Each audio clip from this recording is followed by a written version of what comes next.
maybe if we can have someone who has managed to go through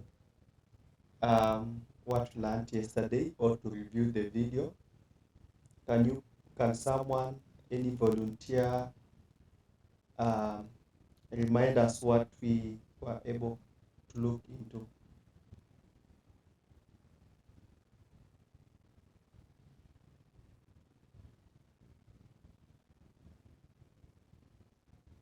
Anyone who remembers what we covered yesterday? Anything?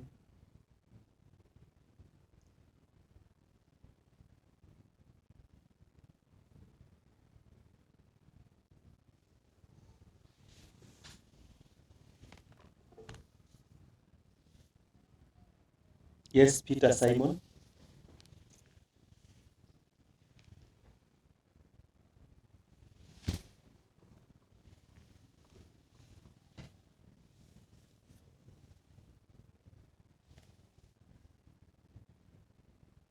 Peter, I saw your hand was up. Maybe you can just take us through.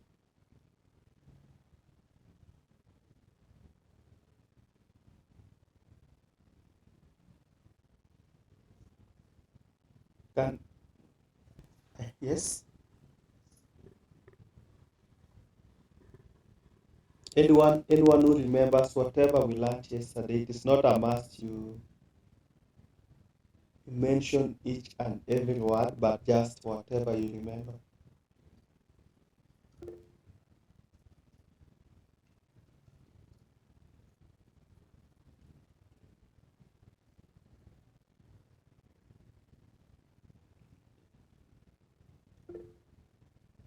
Okay, sorry for that.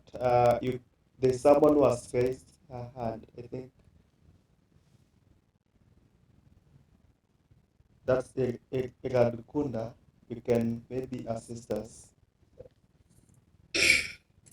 Thank you. Yesterday we have learned the type of machine learning.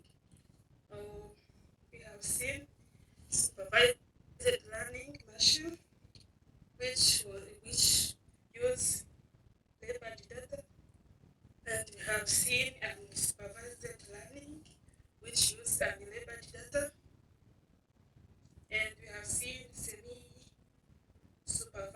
learning, which combine both supervised learning and supervised learning, and reinforcement learning. Thank you. Okay, thank you so much. So we are able to look at various kinds of machine learning methods. We had the supervised learning, semi-supervised, and reinforcement learning. So apart from types of machine learning, also you are able to look into what we call artificial intelligence, and we looked at various types of artificial intelligence. Can someone remind us the various types of artificial intelligence and maybe even give examples? Anyone who remembers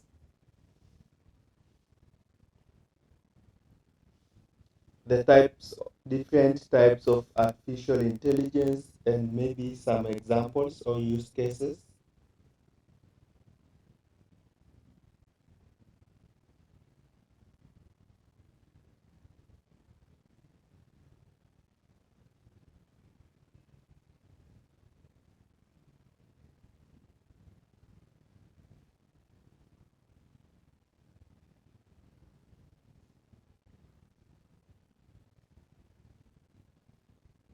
Okay, so in terms of, yes, Kirezi?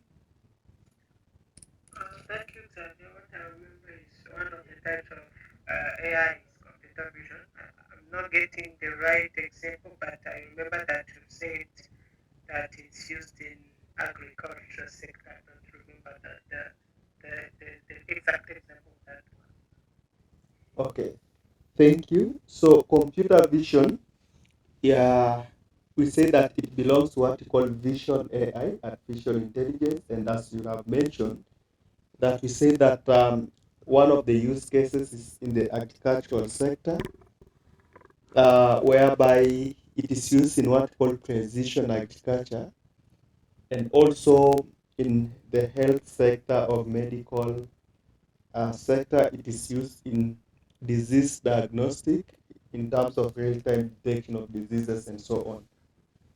So that's what we looked into yesterday. And today I want us to look at a different thing. We are moving from the technicality, we come to the general, like these are the emerging issues in data science and analytics. And you want to start by looking at what called data governance and privacy, which I think is very crucial as we are working with various kinds of data in our organizations and so on. So what comes up clearly here is that you need to be aware when you are working with data.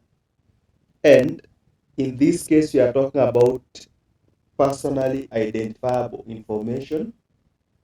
Like personally identifiable information, when I talk about your identity card number, we talk about maybe your phone number and so on.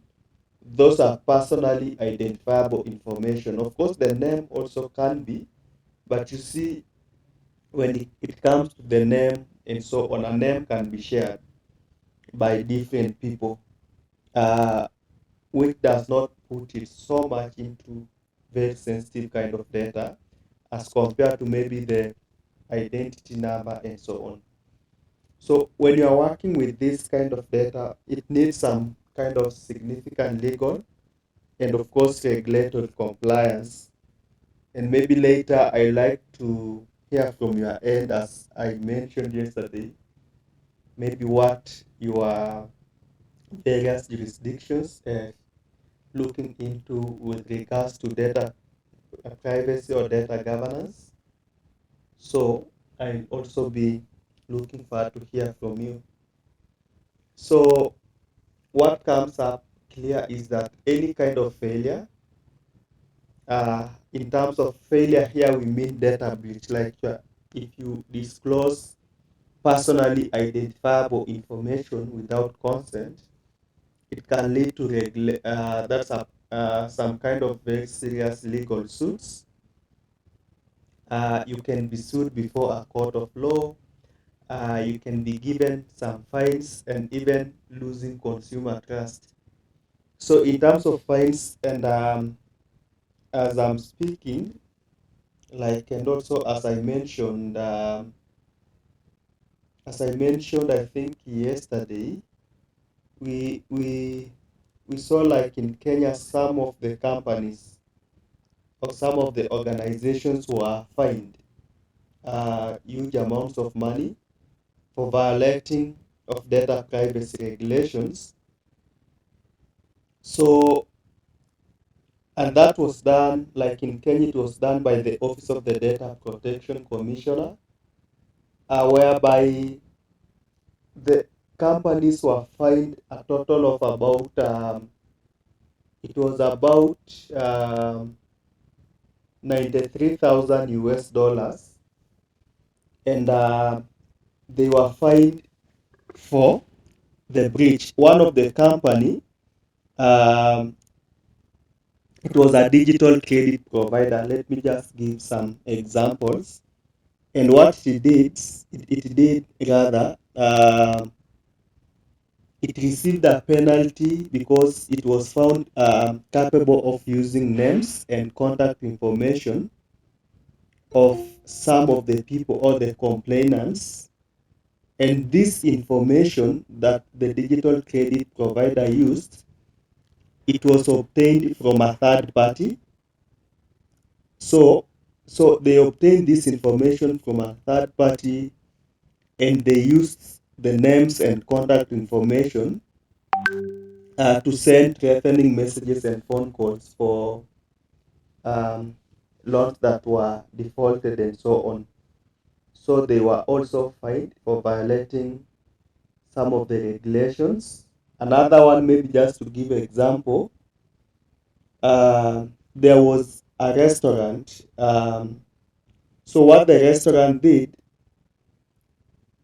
they posted a reveler's image on their social media platform without consent. That's, for instance, you go to a club or some kind of a social gathering and they post your image without consent. So that's what happened. Another one was an institution. So what the institution did, in fact, that one was highly penalized. What they did is it was that they posted a minor's picture without parental consent. So they were penalized. So that's how serious it is. Like I was giving an example of what I picked from the Kenyan side on social media, the Office of the Data Protection. And I'll also be willing to hear more from your end. But before we go there, is that we are seeing that regulations are being introduced to tighten up how companies collect, store, and use data. So maybe before I go further, or we go further, um, because I have picked an example of Kenya based on the press release, and also I want to start with our colleagues from Rwanda. Can someone from Rwanda tell us if you have the data protection regulations, like the government has come up with them, and maybe if they are there, have the company started complying or not? So, any volunteer from Rwanda can maybe give us also insights of what is happening in your jurisdiction. Yes, Javier?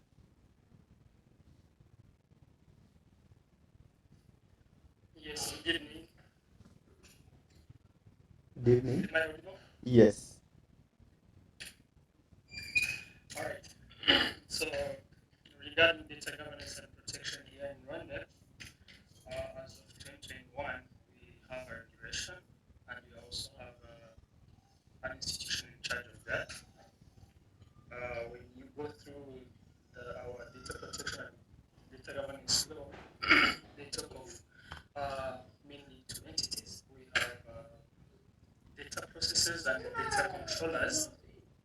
Uh, and that law enforces that any institution or any person that falls into the category of data controllers or data processors have to have the permission. So if they find you processing information on your behalf or processing information on other people or institutions' behalf without the permission, you have to be fined. And of course, they also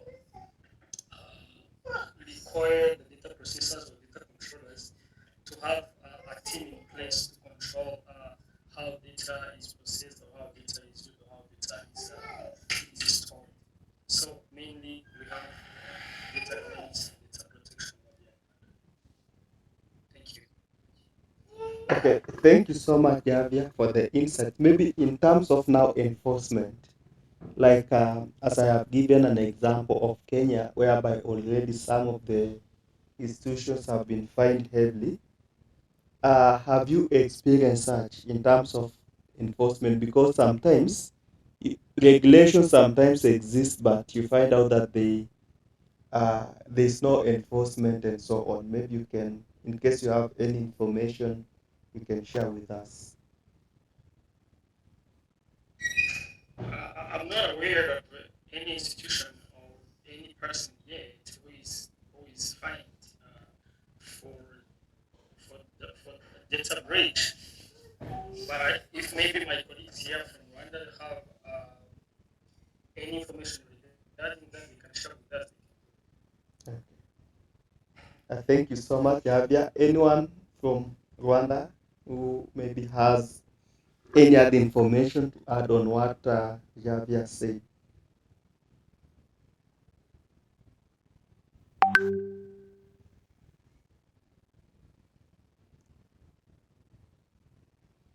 Anyone from Rwanda who has additional information?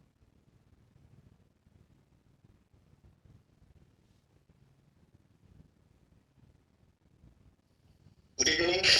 evening. I don't think I have much more information about what Jean-Pierre has said, but what I would like to add on is that we also have categorization of the documents that are shared within RNA and even outside. So that, for example, if we encounter any document, we will be able to know this the information from internal that needs to be shared internally. This is the information that can be shared with the public and there's no problem.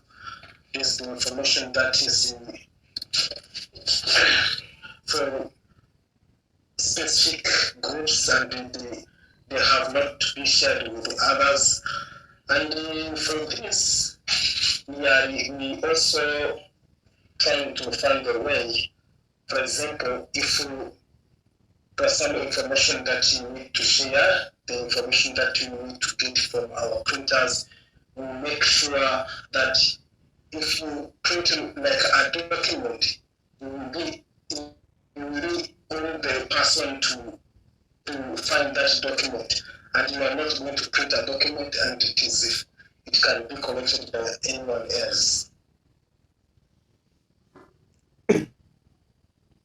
I think that's all I can add on that. Okay, thank you so much, Mela. So, from what I have picked is that we have some kind of compliance that we are now starting to see even from your end, and organizations are starting to put some kind of internal now policies and procedures, like in terms of data control, as you have said that you are trying to categorize your data in form of which one can it be available to the public, which one can be accessed by this employee, and so on. So I think that is great. Maybe I'd like to hear from a colleague from Zambia first. Levi, in case you are in a position to speak, you can give us insights of what is happening in Zambia.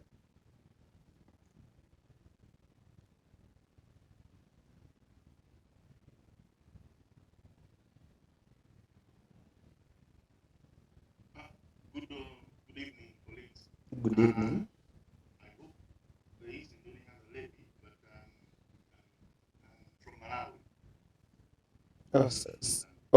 Sorry for that. Sorry for that. You can just proceed and give us insights of what is happening from Malawi. Yeah, Malawi has a data policy. It's called Malawi Data Protection Bill. It came into being in 2021. But prior to that, there were some pieces that made it impossible for people just to share data, more especially with personal data, names of people, their ages, and all that. And also when it comes to issues to do with finances, health,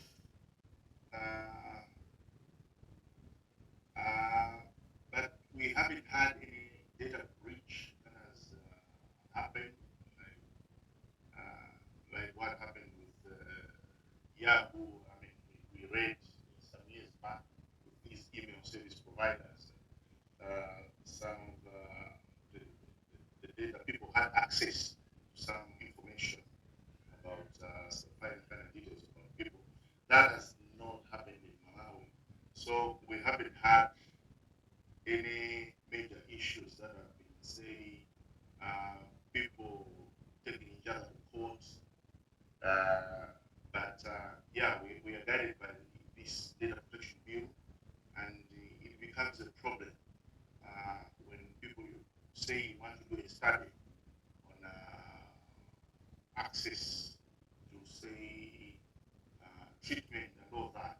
You really have to abide by the data, by the provisions of the data protection bill. Actually, the science, the ethics board would really have to scrutinize your proposal concepts. Say you wanted to do something related to health just because of this data protection. That's all I can say at this point in time. Over. Okay, thank you so much, Levi, for giving us insights from Malawi. I think what I have picked is that also we have the policies, and of course, maybe there's still protection of the most sensitive kind of data. For instance, when it comes to healthcare data and so on. Thank you so much.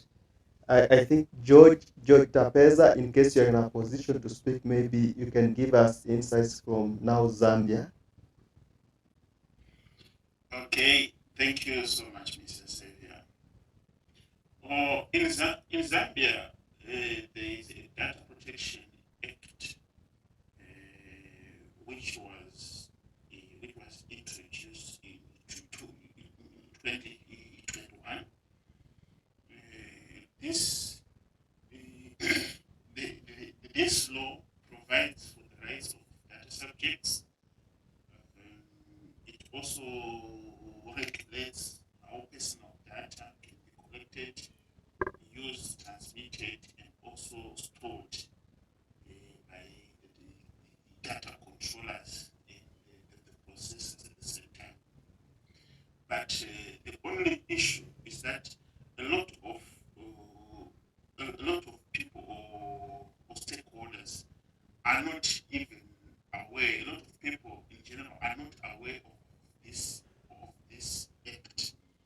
So, in a number of cases, we hear some issues about the data protection because a lot of people are not aware of the rights which they have in the act. So I think the only issue in Zambia which we need is the awareness, the campaign awareness for people to know about the Data Protection Act of Zambia, because there are a lot of breaches, there are a lot of companies and users who abuses the data they collect from people. So the only challenge we have is that many people do not know their rights, which are stipulated in the Data Protection Act of Zambia. So I think there's need for an awareness in that regard. Thank you.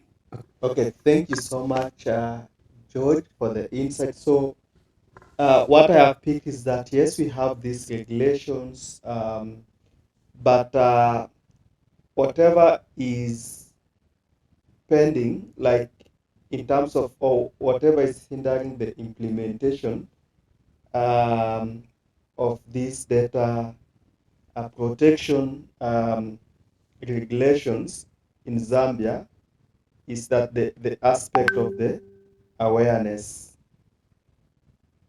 So Yes. yeah, thank you so much. There was someone from Tanzania and South Sudan. Let me check if they are in.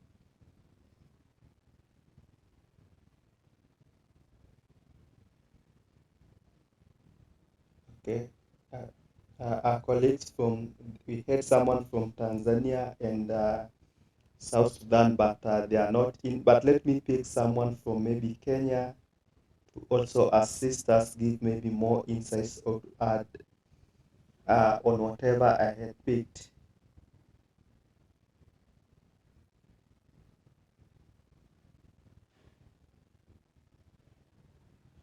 Or maybe Chanai, do you have any insights with regards to the data regulations in Kenya so that you can share with us?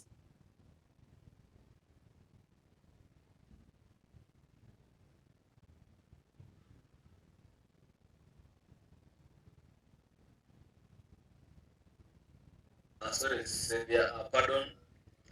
Okay, I was asking if you have any insights as pertains to data protection regulations in Kenya so that Yeah. you can share more with us. Oh, no, I don't really have much insight about it, but I know it's a serious matter in the current financial regulation landscape, especially considering where I work. So I know it's a serious subject, but I don't really have much insight into it. But maybe I can make contribution further once I go through it. Okay, thank you. Maybe Maureen Wasonga, I see your hand is up. You can come in and also give your insights.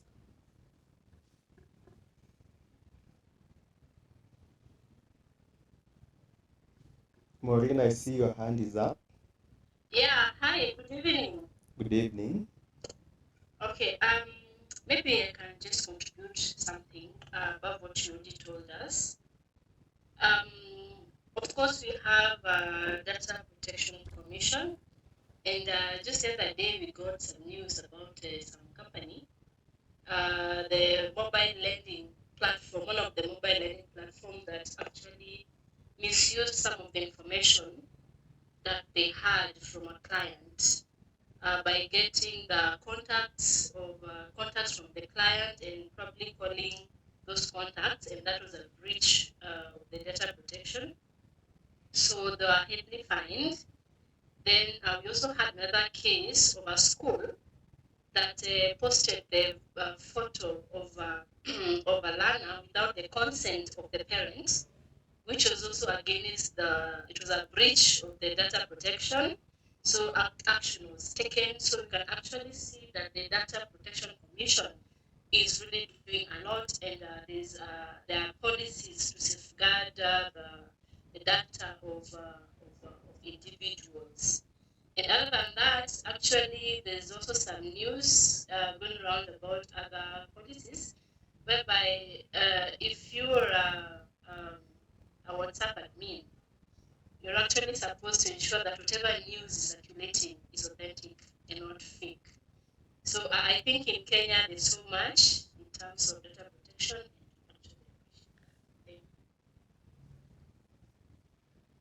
Okay, thank you so much, Maureen, for your insights and contributions. Maybe before I conclude on that discussion, uh, I want to give, I see Joseph Munene, your hand is up. You can give your view. Yeah, so good evening. Good evening. As regards Marina said, in terms of the news that we are having currently, I saw in some clubs where they had put some posters that by you are being here or entering into this club, that you permit us to use your photos for our adverts. Then I think today I saw somewhere where the data commissioner emphasized or clarified that matter, that consent has to be given from the people that you intend to use their data or maybe even their images in writing prior to maybe the activity that you want to take photos, such. Because I think when people found out that they can be fined, most people are now putting notices on the wall, so that as you go in, you cannot sue them because they have already notified you that they are about to they can use your image. But I think the Data Protection Commission has clarified that the consent has to be in writing, not just a notification and so somebody has not even given consent. That is in writing. Thank you.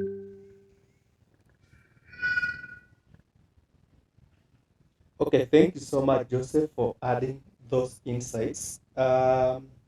Before I wind up, there's something that has come up. Do we have someone from HR? I heard a student from HR. Is it you, Joseph, or you are from the finance sector? No, I'm from finance. Okay, there was someone from HR. Let me just check because I want to find something of them to give us some kind of insight. That's Daniel. Daniel Kitonga, are you in? Yes, Daniel, are you in a position to speak? Yeah, I am. Huh? Yeah, so I have a question for you. You see, nowadays, when people apply for jobs, you see, in the past, we used to put referees there, but nowadays, we just say that referees will be provided based on upon request. I think as a result of data protection and so on. Um, what is your view with regards to that as a HR practitioner? Yeah. Actually, it's true. Currently, it is recommended when doing job applications. You really don't need to give the details of the referee, especially it has been the norm. You give the emails, the phone number. It is not the best practice nowadays to give the details of the referee, um, because that's a data breach. Um, not giving someone's details without their consent, unless maybe you get a consent from them, but not the best practice currently. Um, yeah, so majorly when doing the applications, it's better if maybe you leave the referee's detail, then you can enclose, you can share later, maybe you qualify for the position. Yeah, it is a practice, it's used. Okay. Thank you so much, team members, for your contributions. I think we have learned a lot based on your contributions. And maybe I let me now move forward with the topic and let us look at uh, other aspect of data governance and data privacy and governance. So we have looked at the aspect of the regulations that have been introduced by various jurisdictions, how serious they are, and what has come up very clear. In case you are a manager, maybe in this class and so on, you need to sensitize your team. Like your company needs to take an initiative to ensure that each and every person in the organization uh, um, like is being trained on this. Another example, for instance, and mostly when you are sending emails to so many people, like when I'm sending notes to you, normally I use BCC. So when I use BCC, you are not able to view each other's contact, email addresses, and so on, which is of course also, in case I do without the BCCs and so on, it is also a violation of the data privacy. So we have a lot of basics, but based on our discussions, is that as many people are going to, uh, like the stakeholders are going to be aware of the data privacy and protections, especially um, the citizens and so on of various jurisdictions. I think many companies, if they are not going to take initiatives, they are going to suffer huge losses. Um, and in Kenya, for instance, as I said, I work in the digital lending ecosystem. Okay, the Office of the Data Protection Commission has been very fair, because what normal happens also, we have those customers who take advantage. They take a loan, default, then when you start following up with regards to repayment of the loan, they report you to Office of the Data Protection Commissioner.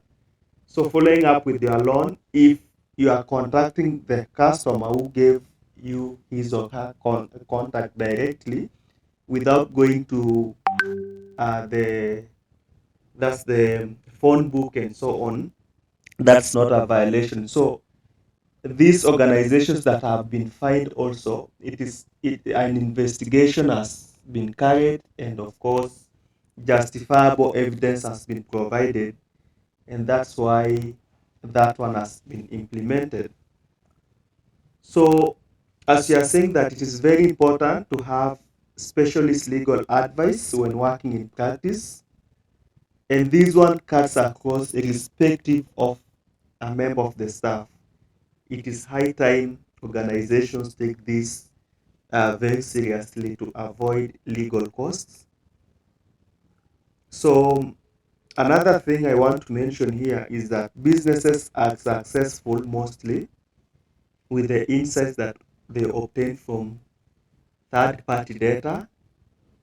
So, when you are building a business with key business processes that rely on data, it is very crucial or recommended that you own or you become the owner of the data. And the main reason or importance of owning the data as a business or organization, first of all, you can use that data for making important business operations. Like, let me give an example. If you give us your contacts, like your phone number, name, and email, as Afrits, they say we are using it for communication purposes with regards to these classes, that's business operations. Another one is critical decision making, like when you're having data, maybe we want to see the number of our students who enroll and are able to qualify with EABE qualifications. So if you see maybe the qualifications are dropping, you are able to make a decision and see maybe how better can we improve in content delivery to ensure that everyone qualifies maybe on the first attempt of the examination. Another one is monetization. Monetization, I want to give an example. There's a startup called Rwazi. Rwazi is a startup, I think, incorporated in Delaware, that's USA. But I know the founder is from Uganda. So what they do, they have come up with a platform that they hire gig workers to collect data. Maybe they can go to a certain, these gig workers are given various tasks on various topics. They go maybe to collect, let us say just simple, maybe to know the prices of something like tomatoes in various markets, maybe across a specific region or a country.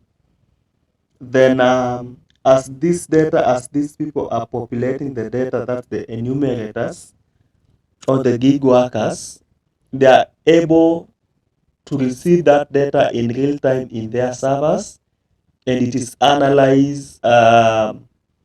It is analyzed for the purpose.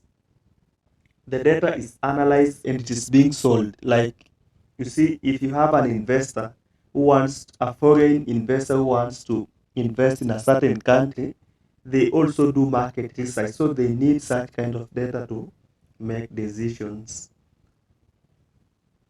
So as a business, we have the data ownership fundamental aspects. Like, one, it is very important that the business owns any data that is necessary to your business or organization.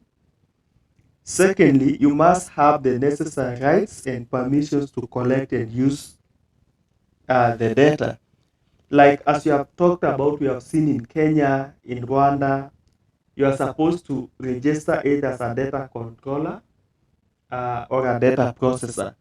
That one gives you the right to collect. However, also, as you are collecting that data, organizations have developed what called the data privacy policies that also inform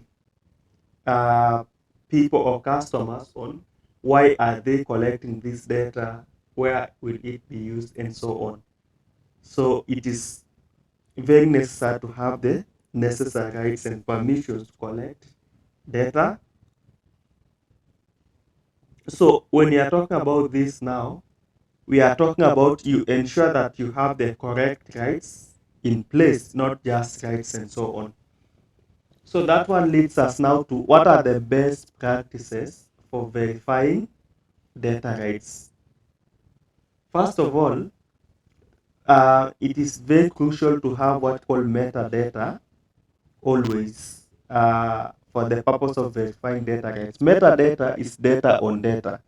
For instance, when your admission letters were being processed by AFRIS CDSA, after a link was shared with you, you populated some of your information there.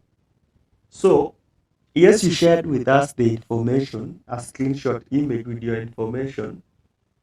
The metadata there is when did you share in terms of dates, so that in case there's any kind of data breach or a complaint from your end that there's a violation of your data privacy, first of all, we have to see when and where was the data collected.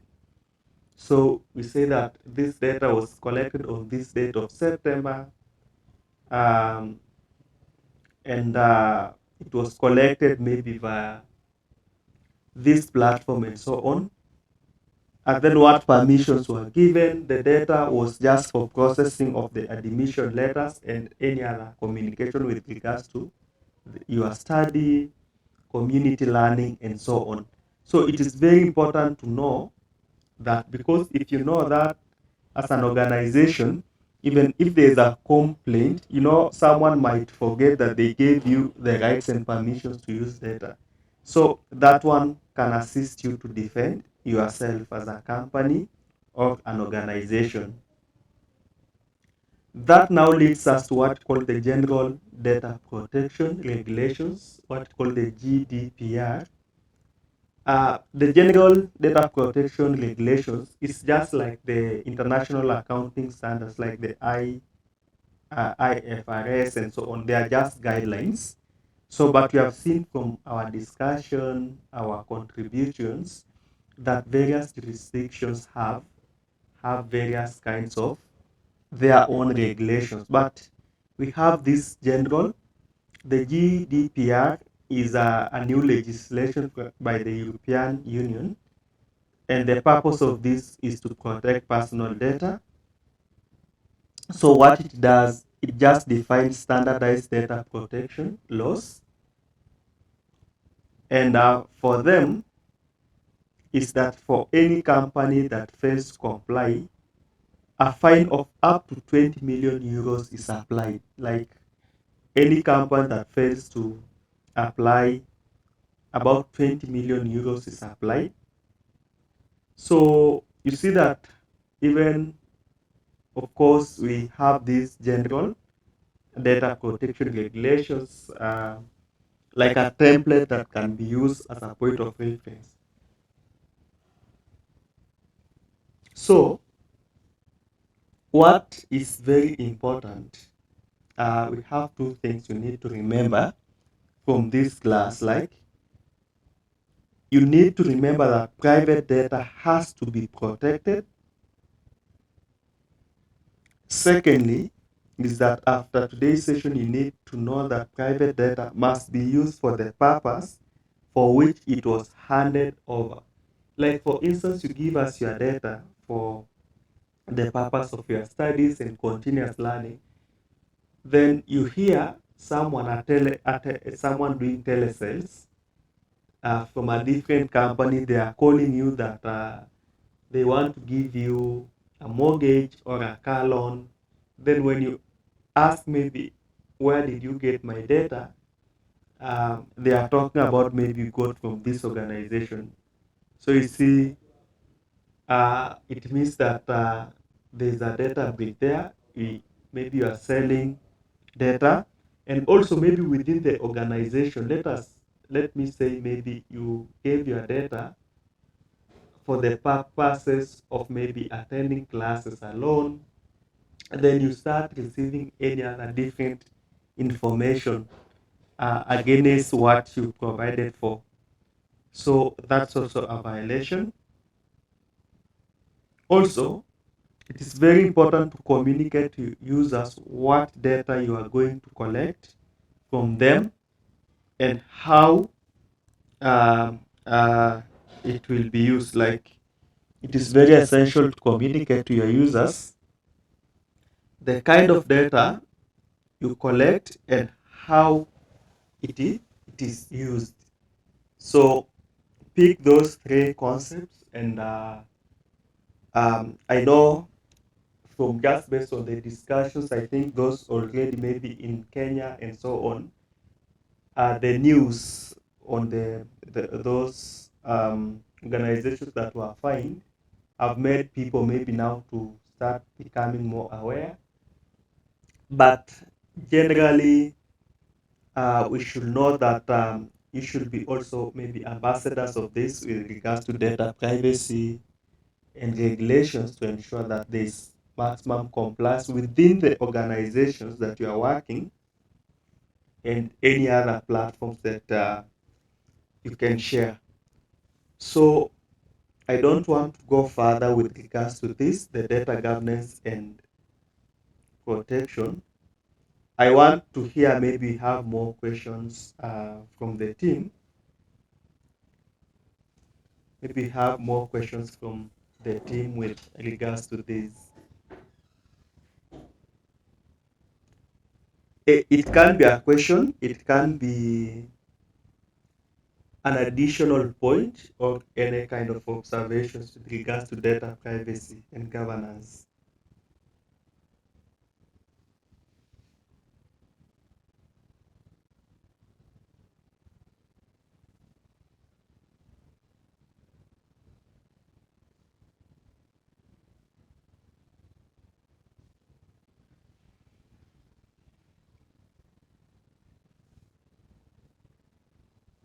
Any additions, anything that you have with regards to data privacy and governance? Let me ask a question. Yes. Now, just in case you like I collect data, and then I've clearly indicated or communicated to the user or the person collecting data how I'll use the data. Now, later, maybe in the course of my activities, I realize that I also need to use the same data for something else. That means I have to communicate to them again. Yes, you have to notify them again, but mostly what organizations do, you see, for instance, let me give an example beyond this one. When you are employed, for instance, when they give you your contract letter and all the roles, they list what you are supposed to do and say any other role as it may be assigned you. You see, when someone says something like that, in most cases, it gives them an autonomy or power to give you an additional task that is beyond what you are doing. Maybe that's something else maybe in the consent form that it can be included, that this data will be used to for these specific reasons and any other. You see, with that, at least it gives you the autonomy, maybe power not to be going back to these people again. So I hope that is okay, Joseph.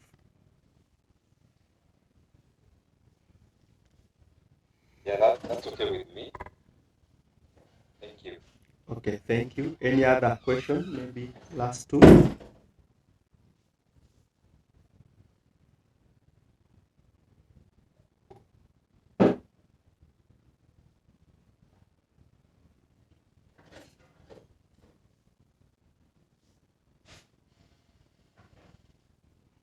Yes, Daniel, you can ask your question. Yeah. Um, so there are these especially organizational systems which are cloud-based. When it comes to cloud-based, I understand it has to have a third-party custody. What is the best practices in terms of data governance, especially when you involve a third party to maybe to monitor that? Okay. So mostly, you see, with these third parties, you have what called the service level agreements that you sign, and also, for instance, when you go to the office of the data protection, maybe to apply for these licenses, they normally ask such questions that does your data go outside Kenya and for which purpose, for which you specify. Uh, so the best practice for third party, of course, is to have very tight agreements, especially the service level agreements that have what called the non-disclosure clause that maybe can handle the issues of data privacy breach and the consequences and so on. So that is how that one can be easily managed. I hope that is clear, Daniel.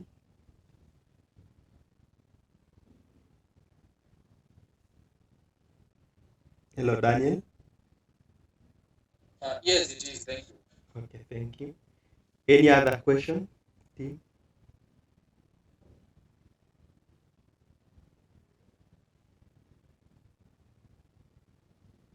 Okay, thank you so much. I hope this has been a very interesting discussion today. Maybe given that today is Thursday, we won't be having a class on tomorrow until Monday, whereby we will look at I think on Monday. Let me check at what we are going to look into. We will look at modern data management practices. Then I think on Monday we might finish this unit. Latest Tuesday, before maybe now we go to the next units. But thank you so much for attending these sessions this week. I'll be sharing the recording. When you get time, ensure maybe you review the notes. At the same time, ensure that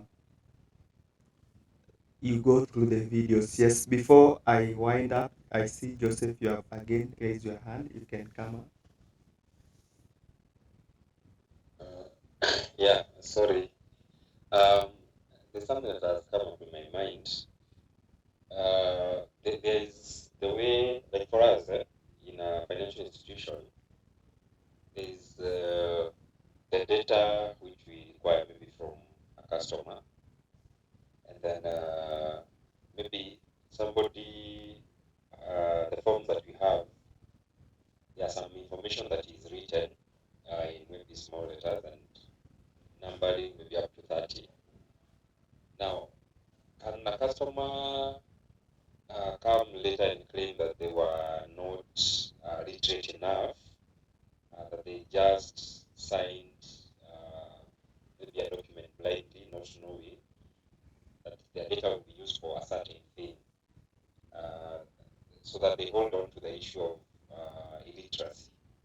How about that? Okay, thank you so much, Joseph. I think when it comes to the legal matters and the ignorance of the law and so on, as long as you have signed a document that stated the reason why you signed it, so it is very difficult to overturn that decision. Because as an organization, you had already specified why you are collecting and so on. So when you come again with the argument of the illiteracy, I think it is very difficult for them to succeed in such kind of complaints and so on. Because as an organization, you already communicated about the same in writing. Yes.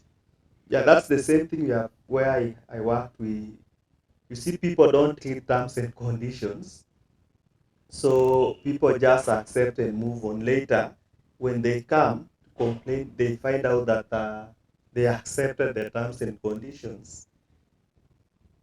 So as long as you communicate, you have done your part. If the customer reads or not, or he doesn't and proceed to accept, they cannot overturn the decision with regards to that. Okay. Thank you. Okay, thank you. We have someone that is Javier. Yes, sir. There is something we talked about using third-party data. So I want to ask you, how can we use third-party data without data breach? Okay. to use third-party data with that data breach, of course, what I can say is that um, you can only first of all use third-party data if you have obtained consent, of course, to use it. So to ensure that there is no data breach from a third party, first of all, there must be consent that the person or the organization decided to give you that data. So the only protection there is the issue of consent. Of course, now, when there's a consent, it means that you have to abide by all the policies that was agreed or were agreed upon. Is that okay, Javier? So I was asking myself, is that consent between the two companies? Because there is the PI in between. So let's say company A is the owner, is the control of the data. Then company B wants to use the data that contains PIs. So what if the person of the PIs complains against the company B? Sorry. So is the consent between the two companies, or is the consent between the company B and the owner of PIs? So, of course, the owner will complain. Let us say, suppose we are the way we are working with IABEC, the accreditation body. You have given us your data, right? Then we have possession of this data, and some of it, of course, IABEC for the certificates and so on. So when there's a breach by IABEC, you won't go to them. You will come to us first because you are the first point of the collection of the data and so on. So protection of this data, of course, we like when we are applying for the data protection licenses and so on, we specify that for the processing of the certificates, we have some data that goes to IABEC, your name and some other details and so on, which we keep also. So above all, I think the entire thing here is that it's just to ensure that organizations abide by the service level agreements and the policies with regards to data protection. So all these policies, we can't say that since they are policies, we guarantee 100% protection. The policies and all these regulations just minimize the level of breaches, but still people make mistakes and so on. I hope that is clear, Javier.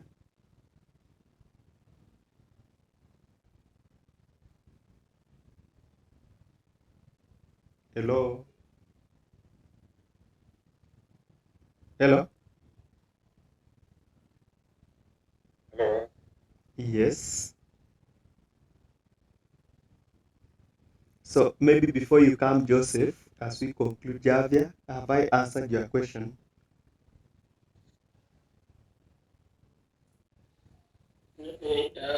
Maybe halfway. Okay. Okay, I'll look at it once more.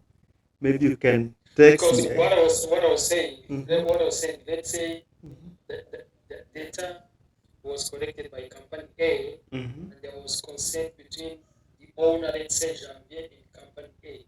That Mhm. company is processing my PIs. Mhm. Then there is another company B, which is getting data from company A. So like company A is being like third party to the company B. Mhm. So now if there is a data breach, I mean for the consent, company B will have consent with company A and again with me, or they have the consent with company A and then it also automatically implies with me too. Okay, thank you. It cannot automatically apply. So what you can do now, suppose maybe we have data, we collect your data, then there's another processor. When there's something we looked into in data pre-processing whereby it is called data masking, whereby you hide personally identifiable information to avoid such cases. So we maybe as company A, when transferring this to company B, we do some kind of data masking to ensure that personally identifiable information is not disclosed. That's one way to solve such kind of cases. And of course, you cement that maybe with SLS and so on, so that it doesn't affect person A's data being leaked and so on. Yes, Javia? Yeah, no, now that one is clear. Okay, The point of masking now makes it perfect. Okay, thank you.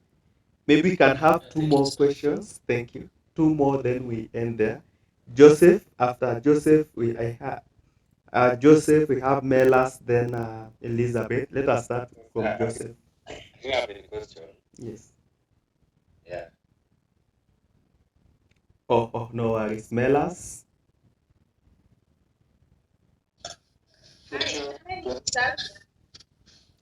Sorry? Hello, David. Yes. I'm sorry to interrupt. Mine is also not a question, but I just wanted to chip into the previous question. Okay. I think how you explained was good. In terms of like maybe from the Kenyan perspective and the regulations.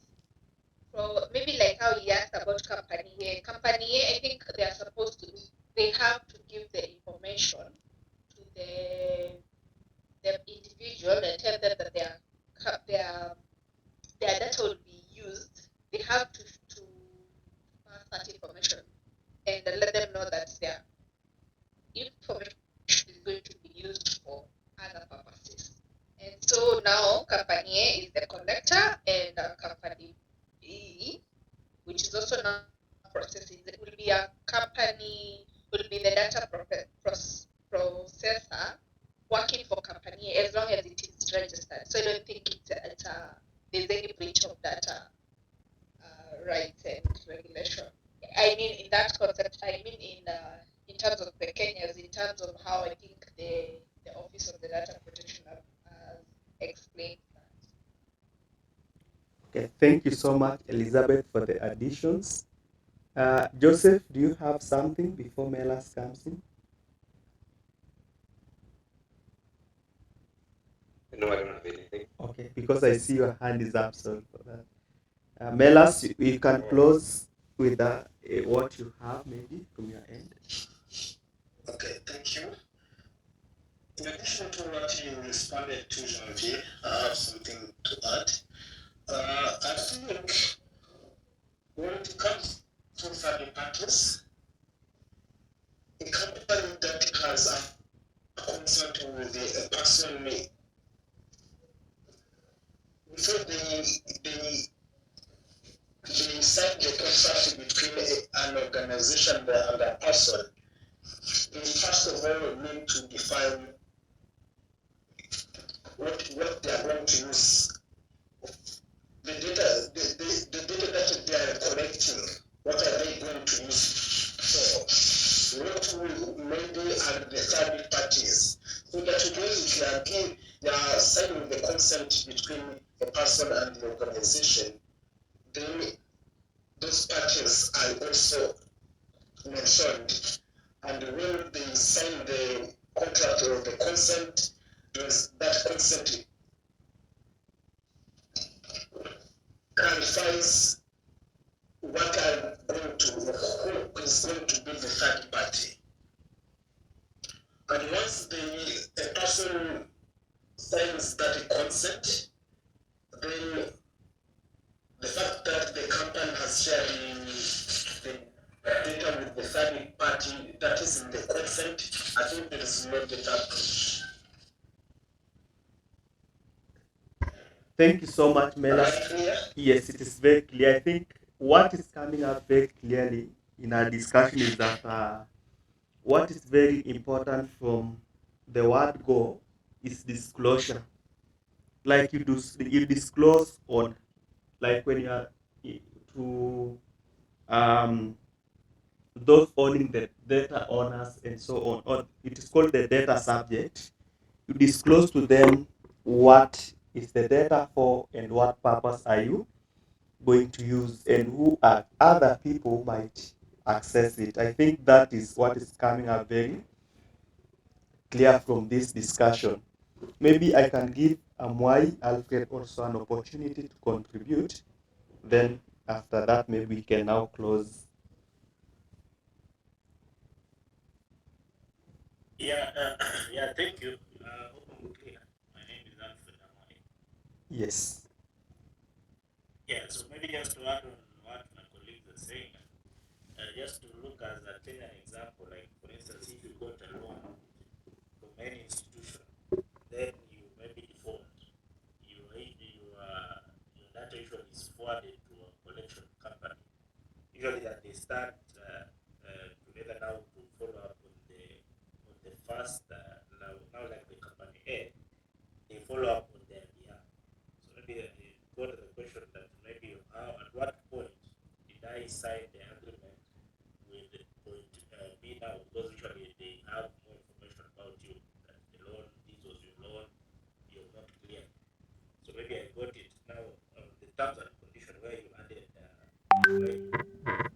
where on the terms and condition where usually when you check on the agreement is that your data will be used in any other. So I think that covers that.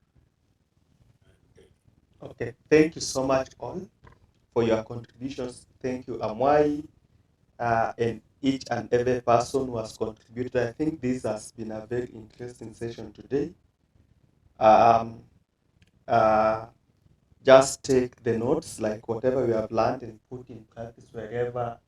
All of us, we are handling data, I'm sure. Even if you are not in the, that's the data department and so on, you interact with it on a day-to-day basis. So let us digest, let us take the weekend, tomorrow weekend, and so on to internalize whatever we have learned this week. I'll be sharing the recording as well for today. Yeah, we meet on Monday, same time, as we are almost winding this introductory unit as you prepare for to start the practical units going forward. Thank you all. Have a good night.